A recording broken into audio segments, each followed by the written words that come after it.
Magandang araw! Sama-sama tayong matuto sa Teacher Sal Learning Resource Channel.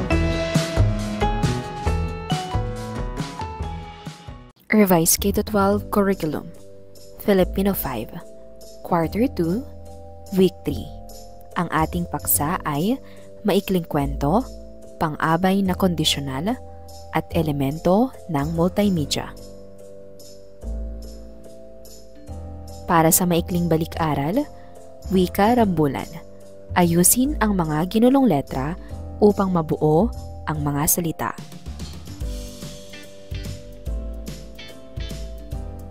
Para sa unang bilang, tama, ito ay pang-uri. Pangalawa, magaling, kaantasan. Pangatlo, tama, pasuktol. Pang-apat, mahusay, ito ay lantay. Pang-lima, tama, ito ay pahambing. Halina't magbasa. Ang pamagat ay Kaarawan ni Andy Lane R. Tahanlangit. Sa darating na Sabado, 8 ng Nobyembre, ay ang 7 kaarawan ni Claire. Nangako ang kanyang ina na kung magsisipag siya sa pag-aaral at makakukuha ng matataas na marka, ay reregaluhan siya ng paborito niyang laruang Barbie, iyong malaki. Kaya naman, talagang nag-aral siya ng mabuti. Kaya, hindi nakapagtatakang matataas ang nakuha niyang marka. Dumating na nga ang kaarawan ni Claire. Isinama siya ng kanyang ina sa mall upang makapamili siya ng husto. Kumapit ka ng mabuti sa akin, anak, upang hindi ka mawala, bilin ng ina ni Claire. Opo, nanay, ayoko pong maligaw at mawala kung kaya't hindi po ako lalayo sa inyo. Tugon naman ng batang si Claire.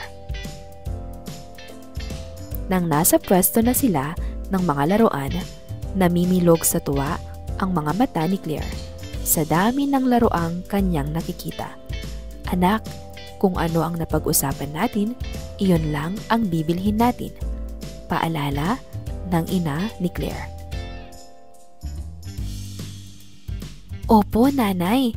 Itong malaking Barbie na po ang napili ko. Pakita ni Claire sa hawak niyang manika sa kanyang ina. Pagkatapos mabayaran ang manika, ay umuwi na ang mag-ina. Laking gulat ni Claire sapagkat pagbukas niya ng kanilang pinto ay bumungad ang kanyang ama at mga kapatid. Gayon din ang ilan pa nilang kamag-anak at kanyang mga kaibigan. Sabay-sabay na bumati at umawit ang mga ito. Nakita rin niya sa kanilang mesa ang napakaraming handa tulad ng litsong baboy, pritong manok, halabos ng hipon, menudo, hotdog na may marshmallows, embutido, hamonado, Shanghai, pansit, spaghetti, at leche flan. Mayroon pang sorbetes. Niyakap ni Claire ang kanyang ama at ina habang nagpapasalamat sa mga ito. Gayon din sa lahat ng mga panauhing naroroon. Hindi ko po inaasahang mayroon pa pong handa bukod sa handog pong regalo ni nanay. Labis po ang aking kagalakan sa inyong pagmamahal. Mahal na mahal ko po kayo. Ang naluluhang pahayag ni Claire. Mahal na mahal ka rin namin, Claire, ang sabay-sabay na bigkas ng mga naroroon. Sino ang may kaarawan? Tama, si Claire. Saan nagpunta ang mag-ina? Nagpunta sila sa mall. Ano ang naramdaman ni Claire nang makita ang tindahan ng mga laruan? Siya ay tuwang-tuwa at namimilog ang mata sa tuwa. Kung ikaw si Claire, anong regalo ang gusto mong matanggap sa iyong kaarawan? Gusto kong makatanggap ng laruang gusto ko o bagay na matagal ko nang inaasam. Maihahambing mo ba ang iyong sariling karanasan sa pangyayari sa kwento? Ipaliwanag.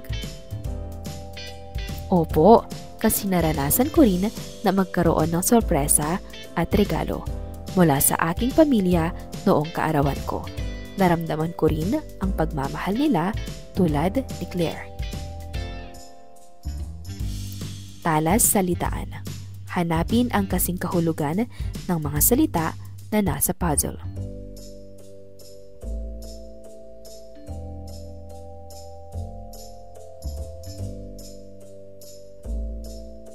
Narito ang mga tamang kasagutan. Karpintero, sinabi, tumatak, sigurado, makuha. Kaugnay na paksa bilang isa, tekstong naratibo, maikling kwento. Tekstong naratibo. Ito ay pasalaysay o pagkukwento ng mga pangyayari sa isang tao o mga tauhan. Nangyari sa isang lugar at panahon o sa isang tagpuan ng may maayos na pagkakasunod-sunod mula simula hanggang katapusan. Pangunahing layunin ng ganitong uri ng teksto ang makapagsalaysay ng mga pangyayaring nakapagbibigay aliw o nakapagpapanatili ng interes. Gayon din naman, ang naratibo ay nakapagtuturo ng kabutihang asal, mahahalagang aral at mga pagpapahalagang pangkatauhan tulad ng kahalagahan ng pagiging mabuti at tapat, na ang kasamaan ay hindi nagtatagumpay laban sa kabutihan. Ang kasipagan at pagtsatsaga ay nagdudulot ng tagumpay at iba pa. Ang mga mambabasa ay direktang isinasama ng manunulat sa isang tekstong naratibo at nagiging saksi sa mga pangyayaring kanyang isinasalaysay. May iba't ibang uri ng naratibo tulad ng maikling kwento, nobela, kwentong bayan, mitolohiya, alamat, tulang pasalaysay tulad ng epiko, tula, mga kwento ng kababalaghan, anekdota, parabola, science fiction, at iba pa. Iba't ibang uri ito, subalit may iisang pagkakapareho. Ang bawat isa'y nagkukwento. Maikling kwento, isang anyo ng panitikan na naglalayong magsalaysay ng isang mahalaga at nangingibabaw na pangyayari sa buhay ng pangunahing tauhan at nag-iiwan ng isang kakintalan sa isip ng mga mambabasa. Maikling katha na nagsasalaysay at tumatalakay sa madulang bahagi ng buhay. Hindi ito pinaikling nobela o buod ng isang nobela. Isang uri ng masining na pagsasalaysay na maikli ang kaanyuan at ang diwa ay napapalaman sa isang buo, mahigpit at makapangyarihang balangkas na inilalahad sa isang paraang mabilis ang galaw. Halina't magbasa. Susi sa Tagumpay ni Andeline R. Tahanlangit. Si Lenoch ay isinilang sa barangay Coloong, lungsod ng Valenzuela. Panganay siya sa 10 magkakapatid. Tumatanggap ng labada ang kanyang ina. Ang kanyang ama naman ay isang anluwage. kulang na kulang ang kinikita ng kanyang mga magulang para sa kanilang pagkain araw-araw. Kaya naman, sa kabila ng kanyang murang edad na 12 ay tumutulong na siya sa pagbabanat ng buto. Pasensya na kayo mga anak, at ganitong buhay lang ang kaya naming ibigay sa inyo ng tatay nyo. Kung nakapagtapos lang sana kami ng pag-aaral, tihong mas maganda ang buhay natin. Ang lumuluhang wika ng ina ni Lenoch. Kaya naman, ang payo namin sa inyo, kapag may pangarap kayong nais marating, gawin ninyo ang lahat ng paraan upang makamit iyon. Basta't sa malinis at tamang paraan na walang naaagabyadong tao, pangaral naman ng kanilang ama. Tumimo sa isip ni Lenoch ang tinuran ng kanyang mga magulang. Kung kaya't kahit nahihirapan ay nagsumikap siyang pagsabayin ang pagtatrabaho at pag-aaral. Sa edad na 12 ay nakapagtapos siya ng elementarya. Patuloy sa pagsisipag at pagsisikap sa buhay si Lenoch. Maraming pagsubok ang kanyang pinagdaanan. Ngunit kailanman ay hindi siya pinanghinaan ng loob. Linggo-linggo siyang nagsisimba upang humingi ng tulong at gabay sa Panginoon, upang pagkalooban pa siya ng lakas ng katawan at isipan na mapagtagumpayan ang bawat hamon ng buhay. Hanggang sa dumating ang araw ng pagtatapos niya sa kolehiyo ng may karangalan bilang summa cum laude, ang pinakamataas na karangalan. Sa kanyang talumpati ay binanggit niya ang kanyang mga naging karanasan sa buhay mula pagkabata. Taos-puso niyang pinasalamatan ang kanyang mga magulang na nagsilbing inspirasyon niya upang makatapos ng pag-aaral. Sa Diyos po ang lahat ng papurit pasasalamat sa lahat po ng biyayang kanyang ipinagkaloob.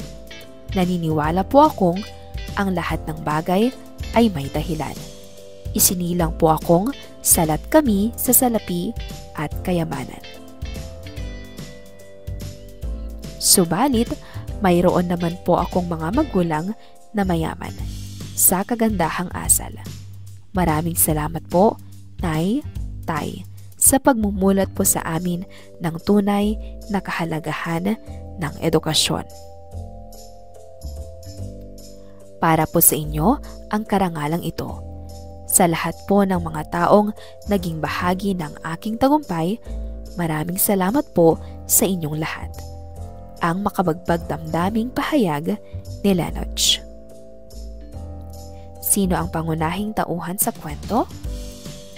Tama, si Lenoch. Ilang magkakapatid sina Lenoch? 10 silang magkakapatid. Ilarawan ang buhay na nararanasan ni Lenoch noong siya ay bata pa. Mahirap ang kanilang buhay dahil maliit lamang ang kinikita ng kanilang mga magulang, kaya tumutulong na si Lenoch sa trabaho kahit bata pa. May pangyayari ba sa kwento na may pagkakatulad sa iyong sariling karanasan? Patunayan. Opo, minsan ay naranasan ko rin ang magsikap sa pag-aaral kahit may mga hirap sa buhay. Tulad ni Lenoch, natuto akong magpursige para sa pangarap. Naniniwala ka rin bang mahalaga ang edukasyon? Pangatwiranan. Opo, dahil ang edukasyon ay susi sa magandang kinabukasan. Sa pamamagitan nito, nagkakaroon tayo ng kaalaman at pagkakataong makaahon sa hirap ng buhay. Pangyayari sa kwento, pagsunod-sunurin mo. Pagsunod-sunurin ang mga pangyayaring naganap sa kwento. lagyan ng bilang 1 hanggang 5 ang patlang sa bawat pahayag. Nagtapos ng may karangalan si Lennox. Si Lennox ay panganay sa 10 magkakapatid. Tumulong si Lennox sa pagbabanat ng buto. Nakatapos ng elementarya si Lennox. Patuloy sa pagsisipag at pagsisikap si Lennox. Narito ang mga tamang kasagutan.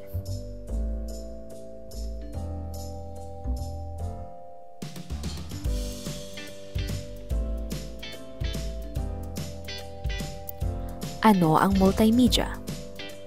Ang multimedia ay tumutukoy sa paggamit ng iba't ibang uri ng mga medium o media upang maghatid ng impormasyon o mensahe.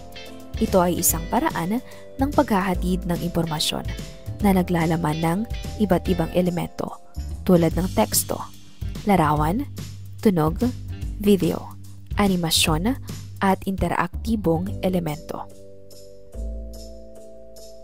Narito ang mga elemento ng multimedia. Teksto. Ang teksto ay nagbibigay ng mga salita o pahayag na naglalaman ng impormasyon o mensahe. Maaaring ito ay mga caption, headline, balita, at iba pa. Imahe.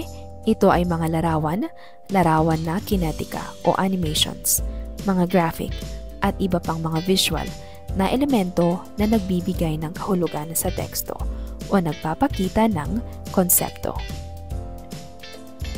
Audio. Ito ay mga tunog, musika, o iba pang mga audio na elemento na maaaring magdagdag ng emosyon o konteksto sa multimedia. Maaari itong magamit para sa pagsasalita, musika sa background, tunog na mga epekto, at iba pa. Video. Ang mga video clip o mga animasyon na may tunog at paggalaw ay maaaring bahagi ng multimedia. Ito ay nagbibigay ng dinamismo at karagdagang pagpapaliwanag sa teksto. Animasyon.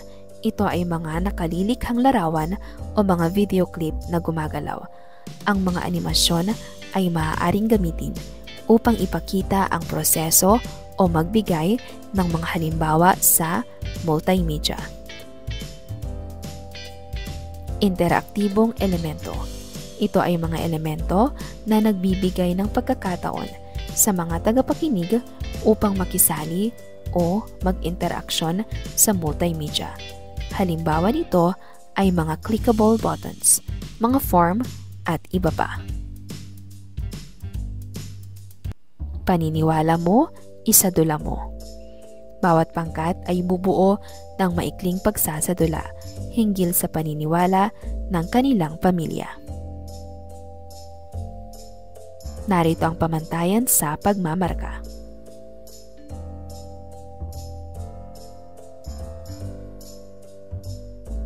Ikatlong araw, kaugnay na paksa bilang 2, pang-abay na kondisyonal. Pang-abay. Ang pang-abay ay bahagi ng pananalitang nagbibigay turing sa pandiwa, pang-uri o kapwa pang-abay. Ang pang-abay at pang-uri ay kapwa mga salitang naglalarawan. Ang pang-uri ay naglalarawan ng mga pangalan at panghalip, samantalang ang pang-abay ay naglalarawan hindi lamang ng mga pandiwa, gayon din sa mga pang-uri at kapwa nito pang-abay. Narito ang mga uri ng pang-abay. Pamanahon. Ang pang-abay kapag nagsasaad ng panahong ikinaganap ng bagay o gawaing sinasabi ng pandiwa. Halimbawa, tuwing gabi ay magbabasa kami ng asawa ko ng Biblia. Panlunan. Ang pang-abay kapag nagsasaad ng lunan o puok na pinangyarihan ng kilos. Halimbawa, itinuturo sa paaralan ang kagandahang asal. Pamaraan. Ang pang-abay kapag nagsasaad ng paraan ng pagkakaganap ng kilos. Halimbawa, malinaw magsalita ang aming guro. Panulad, ang pang-abay na nagsasaad ng paghahambing. Halimbawa, lalong nauunawaan ang mga aralin kung pag-aaralan ito. Panggaano, ang pang-abay na nagsasaad ng dami, sukat o timbang. Halimbawa, hustong sumunod tayo sa mga panuntunan ng paaralan. Pang-agam, ang pang-abay ay kapag nagsasaad ng pag-aalinlangan o di katiyakan. Tinatawag din itong pang-abay panubali. Halimbawa, siguro'y magbabago na siya. Panang-ayon ay pang-abay na nagsasaad ng pagpayag o pagsang-ayon. Halimbawa, totoong mahirap mag-aral. Panalungat ay pang-abay na nagsasaad ng pagtanggi, di pagtanggap o pagbabawal. Halimbawa, hindi bumabagsak ang batang masipag. Panunuran ay pang-abay na nagsasaad ng pagkakasunod-sunod. Halimbawa, kahuli-hulihang tinawag ng guro ang batang walang takda. Pamitagan ay pang-abay na nagpapahayag ng paggalang. Halimbawa, opo, tapos na po ang gawain ko. Panuring ay pang-abay na nagpapahayag ng pagtanaw ng utang na loob. Halimbawa, maraming salamat at tinulungan mo ako. Inklitik, ang pang-abay na inklitik ay mga kataga na karaniwang nakikita pagkatapos ng unang salita sa pangungusap. Halimbawa, bakit daw ngayon ka lang? Pang-abay na kondisyonal, nagsasaad ito ng kondisyon para maganap ang kilos na isinasaad ng pandiwa. Halimbawa, bibilis kang magbasa kung magsasanay ka palagi.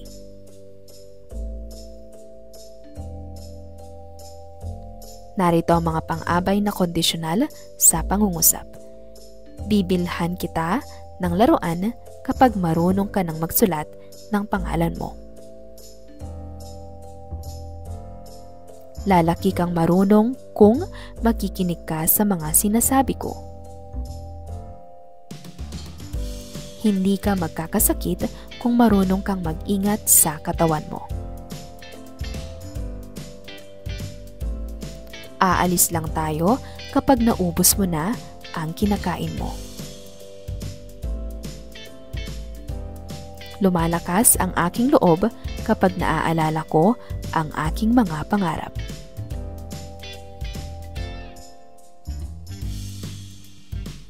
Denotasyon at konotasyon. Denotasyon, tumutukoy sa formal at literal na kahulugan ng isang salita. Ito ang pangunahing kahulugan na matatagpuan sa diksyonaryo.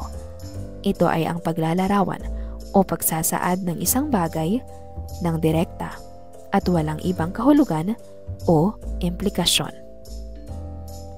Ito ay masistemang pagtukoy ng isang salita sa kanyang orihinal na kahulugan. Halimbawa, ang salitang rosas ay tumutukoy sa isang uri ng halaman na may mga bulaklak na kulay pula o iba pang kulay. Konotasyon, tumutukoy sa mga dagdag na kahulugan o implikasyon ng isang salita. Ito ay ang mga emosyonal, sosyal, o kultural na konsepto na nauugnay sa isang salita. Halimbawa, ang salitang rosas ay maaaring magdulot ng konotasyon ng pag-ibig, romantikong relasyon, o pagmamahal. Salitang araw, denotasyon, isang bituing pinalilibutan ng mga planeta na nagbibigay ilaw sa mundo. Ang konotasyon naman nito ay liwanag o positibong pag-asa. Sumunod ay ang salitang sisiw, denotasyon, isang uri ng manok na nasa unang yugto ng buhay. Konotasyon, pagiging mahina, madali, at kabataan. Salitang tahanan, denotasyon, isang lugar kung saan nakatira ang isang tao o pamilya. Konotasyon, punong-puno ng pagmamahal, kaligtasan, at pagkakaisa. Para sa ika-4 na araw. Tukoy pang-abay. Isulat ang pang-abay na kondisyonal na ginamit sa kwento. Halina't magbasa.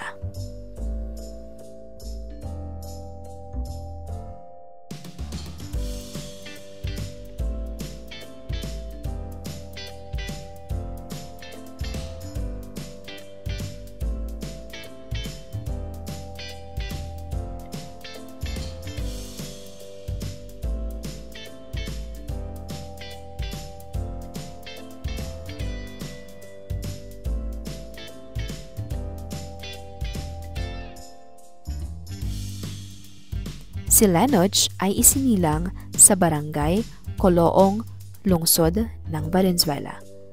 Panganay siya sa 10 magkakapatid. Tumatanggap ng labada ang kanyang ina. Ang kanyang ama naman ay isang anluwage. Kulang na kulang ang kinikita ng kanyang mga magulang para sa kanilang pagkain araw-araw. Kaya naman, sa kabila ng kanyang murang edad na 12, ay tumutulong na siya sa pagbabanat ng buto. Pasensya na kayo mga anak, at ganitong buhay lang ang kaya naming ibigay sa inyo ng tatay nyo. Kung nakapagtapos lang sana kami ng pag-aaral, tihong mas maganda ang buhay natin. Ang lumuluhang wika ng ina ni Lenoch. Kaya naman, ang payo namin sa inyo, kapag may pangarap kayong nais marating, gawin ninyo ang lahat ng paraan upang makamit iyon. Basta't sa malinis at tamang paraan na walang naaagabyadong tao, pangaral naman ng kanilang ama. Tumimo sa isip ni Lenoch ang tinuran ng kanyang mga magulang. Kung kaya't, kahit nahihirapan, ay nagsumikap siyang pagsabayin ang pagtatrabaho at pag-aaral. Sa edad na 12 ay nakapagtapos siya ng elementarya. Patuloy sa pagsisipag at pagsisikap sa buhay si Lenoch. Maraming pagsubok ang kanyang pinagdaanan. Ngunit, kailanman ay hindi siya pinanghinaan ng loob. Linggo-linggo siyang nagsisimba upang humingi ng tulong at gabay sa Panginoon, upang pagkalooban pa siya ng lakas ng katawan at isipan na mapagtagumpayan ang bawat hamon ng buhay. Hanggang sa dumating ang araw ng pagtatapos niya sa kolehiyo ng may karangalan bilang summa cum laude, ang pinakamataas na karangalan. Sa kanyang talumpati ay binanggit niya ang kanyang mga naging karanasan sa buhay mula pagkabata. Taos-puso niyang pinasalamatan ang kanyang mga magulang na nagsilbing inspirasyon niya upang makatapos ng pag-aaral. Sa Diyos po ang lahat ng papurit pasasalamat, sa lahat po ng biyayang kanyang ipinagkaloob. Naniniwala po akong ang lahat ng bagay ay may dahilan. Isinilang po akong salat kami sa salapi at kayamanan. Subalit, mayroon naman po akong mga magulang na mayaman sa kagandahang asal. Maraming salamat po, Nay, Tay, sa pagmumulat po sa amin ng tunay na kahalagahan ng edukasyon. Para po sa inyo ang karangalang ito. Sa lahat po ng mga taong naging bahagi ng aking tagumpay, maraming salamat po sa inyong lahat. Ang makabagbag damdaming pahayag ni Lenoch. Narito ang mga inaasahang sagot. Kapag, kung. Pabaong pagkatuto, bumuo ng tekstong naratibo na ginagamitan ng mga pang-abay na kondisyonal. Give me 5. Magtala ng tig-5 halimbawa ng pangungusap na ginagamitan ng denotasyon at konotasyon. Para sa inyong pagsusulit, ikahon ang pang-abay na kondisyonal sa bawat pangungusap. Mas naiintindihan ko ang leksyon kapag binabasa ko ito ng paulit-ulit. Tama, ang sagot ay kapag. Mapapansin mong mas madali ang trabaho kung mahal mo ito. Mahusay, ang sagot ay kung. Umiinom ako ng kape kapag kailangan kong magpuyat. Tama, ang sagot ay kapag. Tumatawa siya kapag naririnig niya ang paborito niyang joke. Mahusay, ang sagot ay kapag. Naramdaman ko ang kanyang pagmamahal kapag tinutulungan niya ako sa paglilinis sa bahay. Ang sagot ay kapag.